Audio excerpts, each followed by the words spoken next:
Sa ngalan ng Ama, ng Anak, at ng Espiritu Santo. Amen. Panginoong Diyos, Ama naming mapagmahal at maawain, sa espesyal na araw na ito, Palm Sunday, lumalapit po ako sa iyo na may pusong mapagpakumbaba at taos-pusong pasasalamat.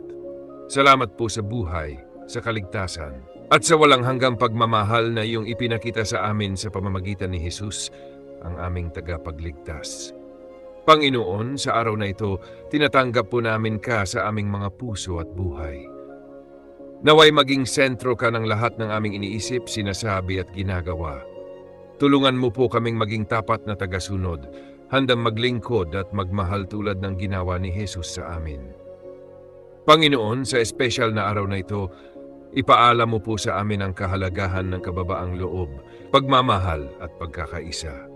Tulungan mo po kami ng anumang kasalanan, galit at pagkakawatak-watak at punuin ang aming mga puso ng kapayapaan, pasensya at malasakit sa kapwa.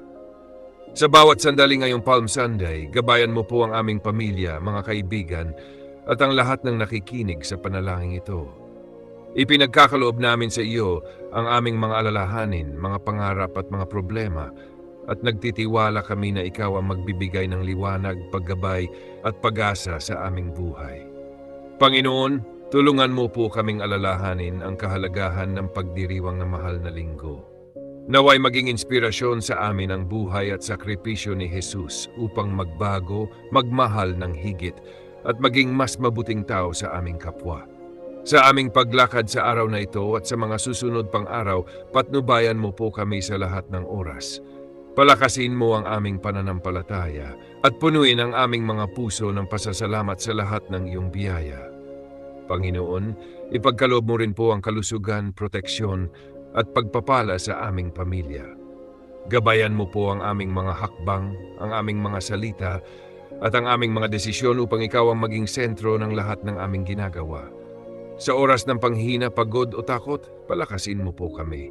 Sa oras ng galit, paggalito o pangamba, turuan mo po kami na manalig at magtiwala sa iyong kalooban. Sa bawat sandali, naway maramdaman namin ang iyong presensya na nagbibigay ng kapanatadagan, pag-asa at pagmamahal. Panginoon, salamat po sa iyong walang hanggang kabutihan at awa. Salamat sa iyong pag-ibig na ipinakita sa amin sa pamamagitan ng sakripisyo ni Jesus. Naway manatili ka sa aming mga puso araw-araw, hindi lamang sa Palm Sunday, kundi sa bawat araw ng aming buhay. Sa iyong pangalan kami nananalangin, Panginoon. Sa ngalan ng Ama, ng Anak, at ng Espiritu Santo. Amen.